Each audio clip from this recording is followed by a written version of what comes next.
Hola amigo, ¿cómo están? Saludos. Bueno, por aquí nuevamente les habla el ingeniero Rafael Vallares de Refrimundo. Hoy vamos a continuar con el video anterior en el cual hablábamos o efectuábamos un registro de datos de temperaturas de un cuarto frío. Bueno, ahora vamos a... Aquí tenemos, por cierto, lo tenemos por aquí en este punto. Todos estos datos que estamos registrando con nuestro dispositivo de seguimiento de temperaturas, todos estos datos de temperatura, vamos a tomar lo que más nos necesitamos para, junto con las presiones que registramos, poder graficar el diagrama de Molière para ese, para ese cuarto frío. Entonces, bueno, comencemos. Primero que nada, para poder nosotros graficar el diagrama de Molière, debemos tener las temperaturas tanto de condensación como de evaporación, ¿verdad? A ver, nosotros tenemos presiones. Por aquí tengo una carpetica, ok, aquí está. Aquí nosotros tomamos las imágenes de las presiones en el momento que estamos haciendo los registros a una hora específica. Fíjense que aquí nosotros vamos a tomar esta imagen. Aquí tomé la imagen de los puntos donde estamos tomando las presiones, tanto por baja, aquí en una válvula de carga que está soldada a la carcasa del compresor, y aquí ya una vez que el compresor, aquí tenemos la descarga, va al condensador, pierde temperatura, llega aquí al receptor de líquido, y a la salida tomamos el valor de la presión de alta a la salida en este punto.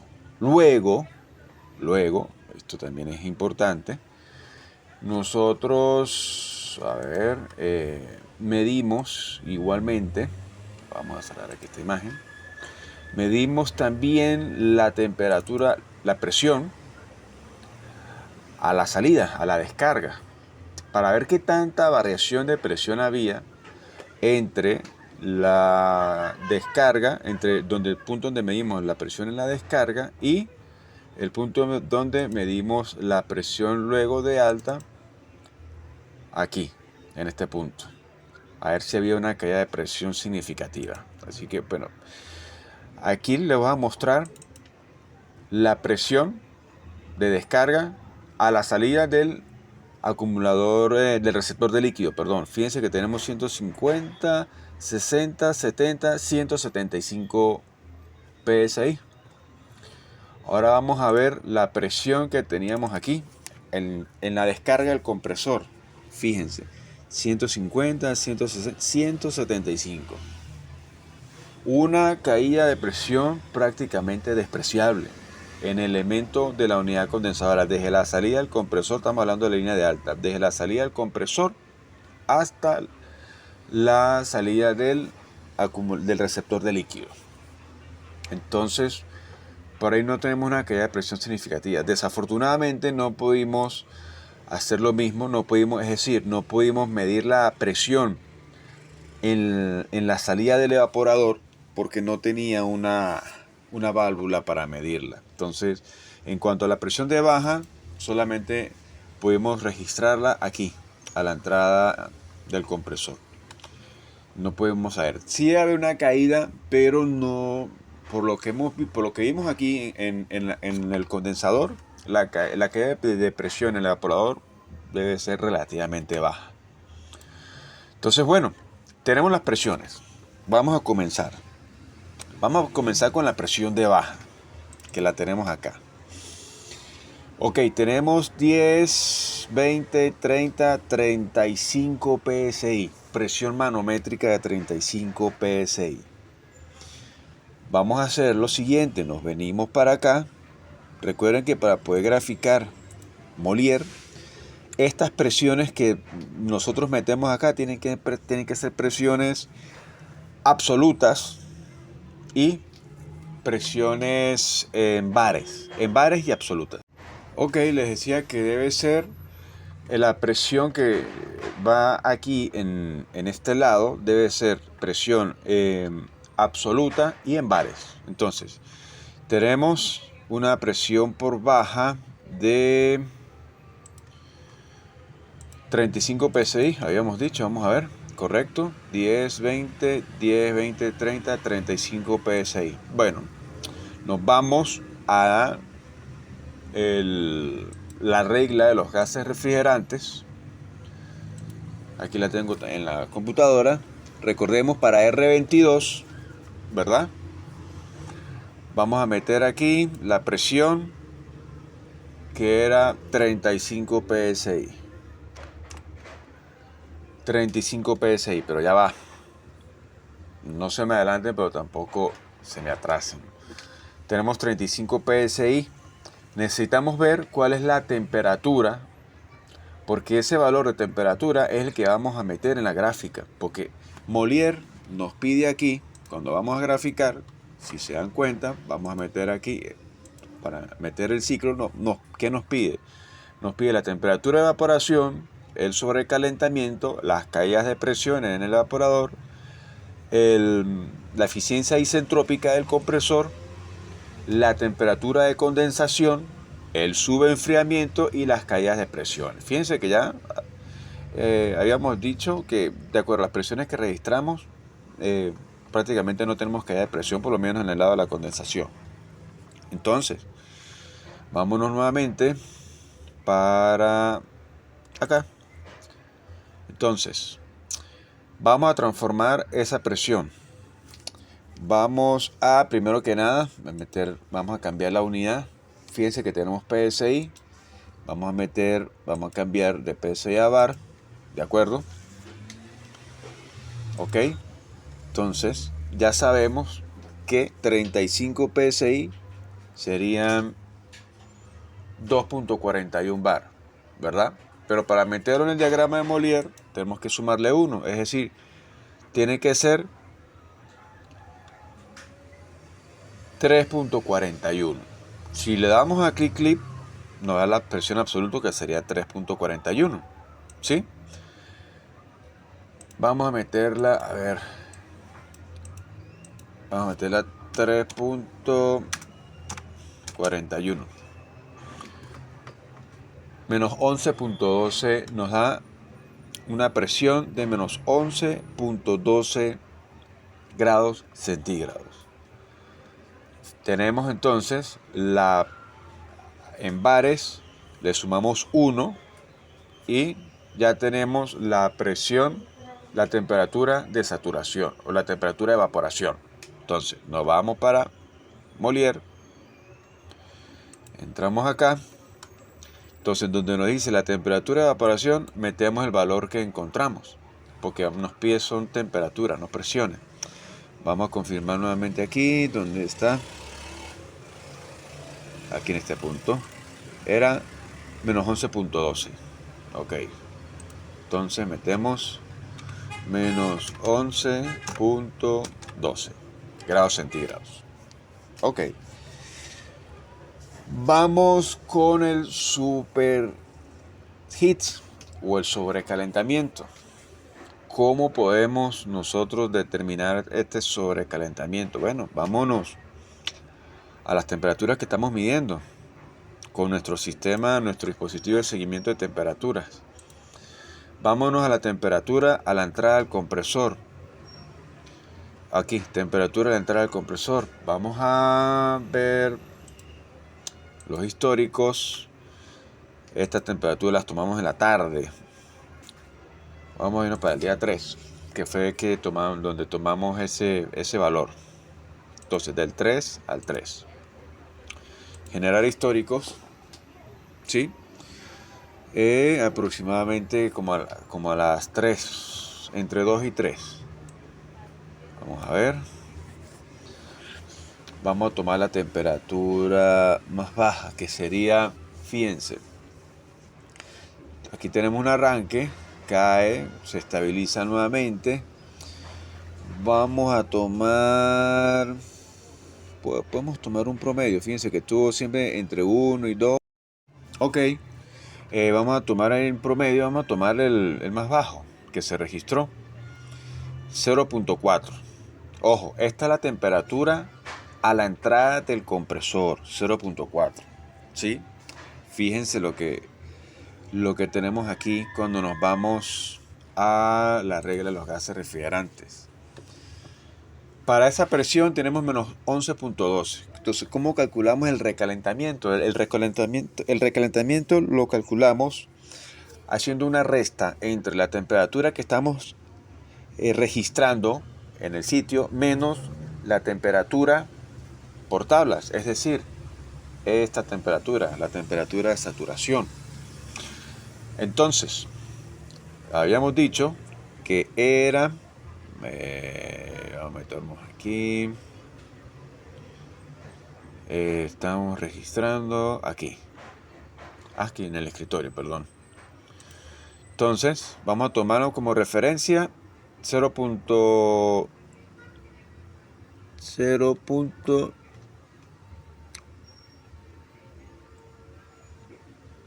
0.64. Vamos a tomar esa temperatura de 0.64. Entonces, buscamos la calculadora y colocamos 0.64, que es la temperatura que estamos midiendo, menos la temperatura por tabla, que al ser una temperatura negativa, se convierte una resta de dos elementos negativos, se convierte en una suma. Entonces sería más el valor que nos dio por la regla de los gases refrigerantes, que es menos 11.12. Entonces, sabemos que entonces sería positivo, ¿sí? 11.12. Perdón, 0.64. 0.64 más 11.12.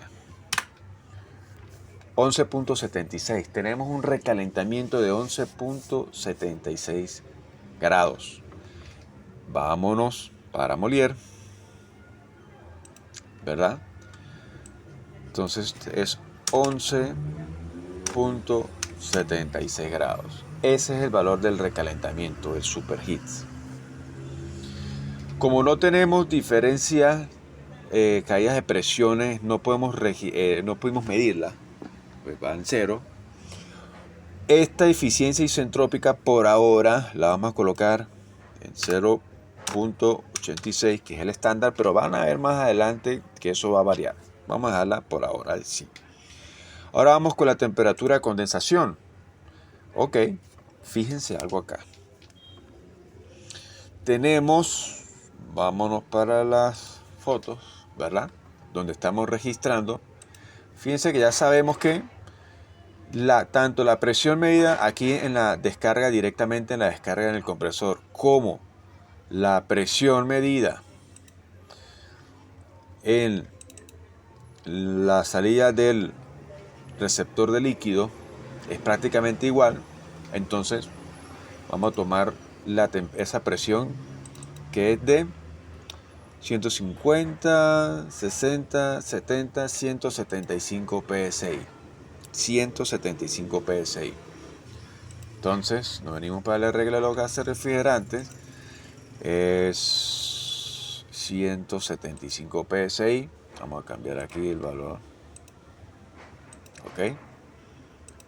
Meto 175 psi. Vamos a transformarlo a presión absoluta, en bar, perdón. Correcto. Sería 12.07 bar. Tenemos que sumarle 1, que es decir, que sería 13.07.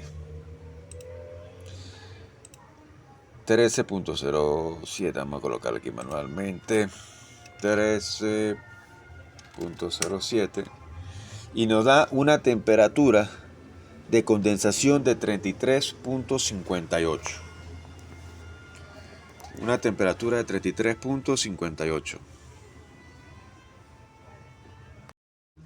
Ok. Para 13.07 ya tenemos en bar y absoluta, porque le hemos sumado 1, tenemos una temperatura de condensación de 33.58. Ese valor de temperatura es el que vamos a meter en la gráfica de Molière, 33.58. 33.58 grados centígrados, por supuesto. El subenfriamiento. Vamos a ver. ¿Qué es el subenfriamiento? El subenfriamiento es la resta, ahora es al revés, de el valor de lo que se está registrando en la tabla por tabla termodinámica menos lo real. Entonces, fíjense ustedes algo acá muy interesante. Sería entonces la temperatura de condensación termodinámica, que es esta, menos la real. En la real nosotros hemos registrado con nuestro dispositivo de seguimiento de temperatura, vamos a cerrar aquí. Vámonos ahora a ver cuál es la temperatura. Bueno, aquí se cayó la conexión, pero no importa, queda un registro. Debe ser que este elemento, debe ser que donde está ahorita o se cayó el internet, o de repente hubo un corte de energía eléctrica, entonces él pierde señal. Ojo, pero registra la hora en la que perdió la señal, pero no importa. Tenemos los registros, sería entonces temperatura a la entrada de la válvula de expansión. Porque vamos a ver cuál es su enfriamiento justamente a la entrada de la válvula. Entonces vamos a ver aquí, históricos. Vamos a tomar el día 3, ¿sí? Que es el que hemos venido tomando. Aquí está. Vamos a subir esto por acá para que pueda tener visual. Ok. Fíjense, vamos a hacer un zoom para acá. Y aquí estamos registrando la temperatura a la entrada de la válvula. Fíjense que aquí tenemos, aquí se aprecian los ciclos claramente cuando cuando apaga justamente y enciende, que se estabiliza, ¿verdad? Aquí tenemos, vamos a tomar la temperatura más baja que se registró en la válvula. Justamente, vamos a tomar un promedio, vamos a tomarlo,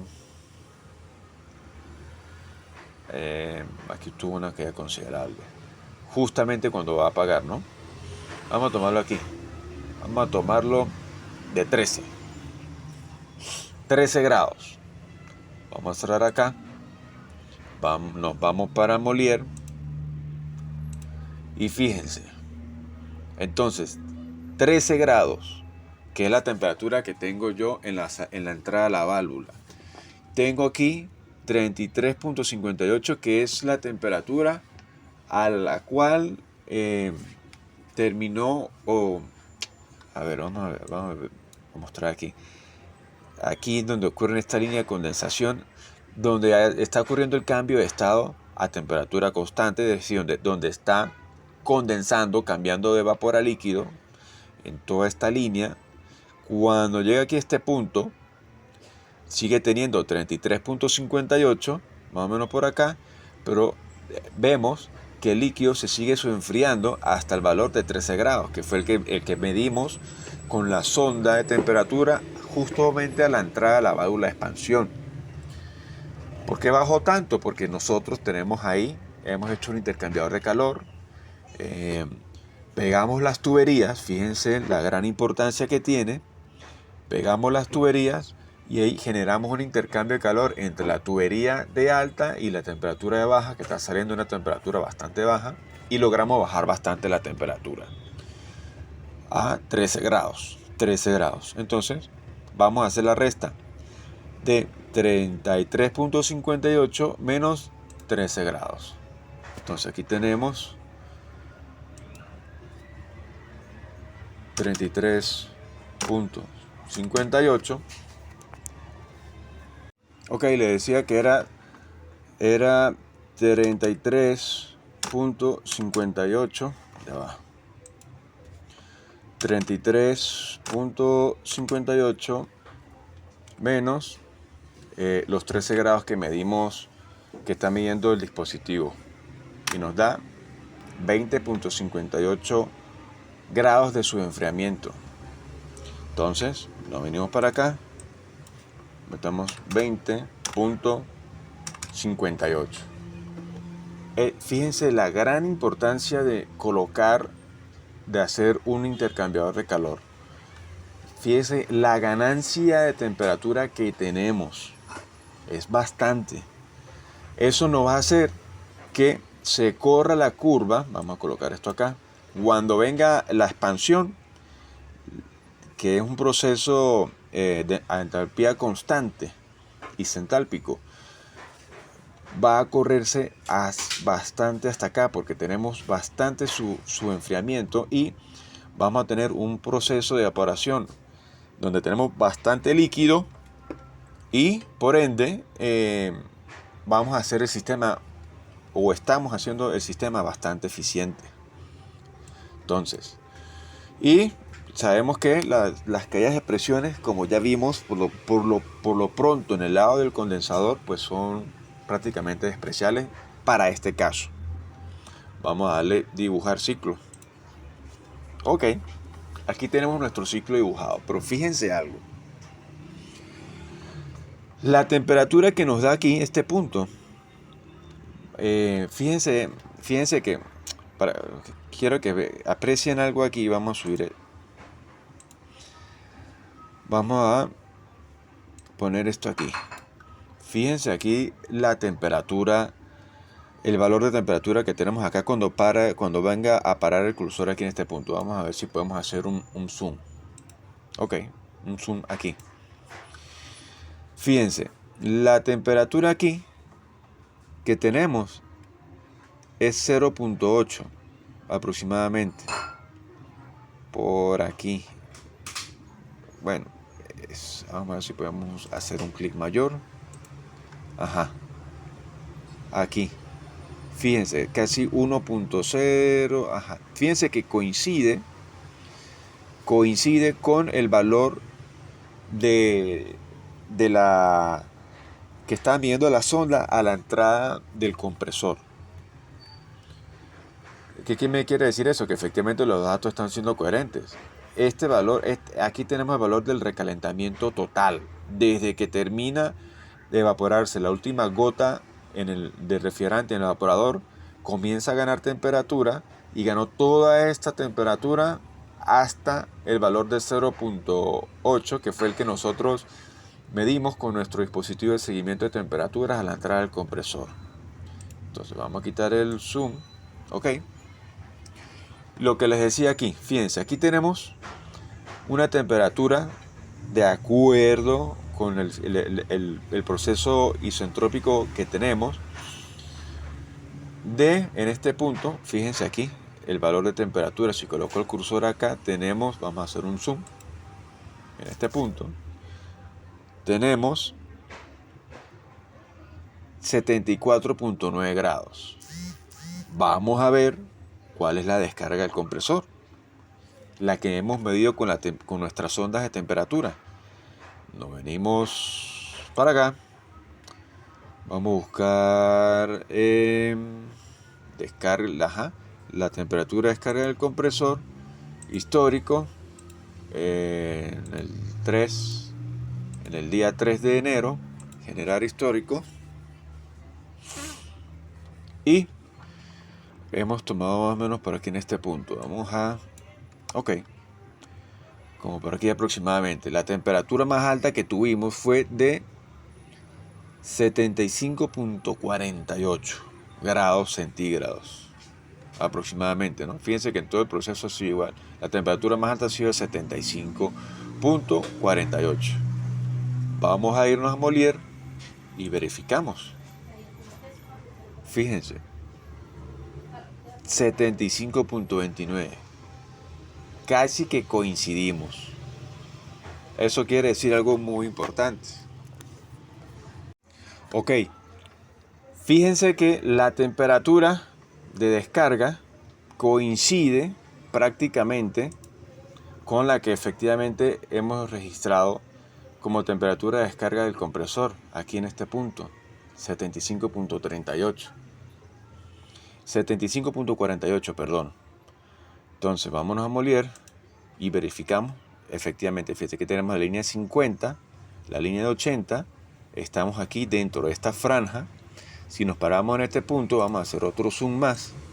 Justamente aquí tenemos 75.14, es decir, nuestro compresor efectivamente tiene un coeficiente isentrópico de 0.86.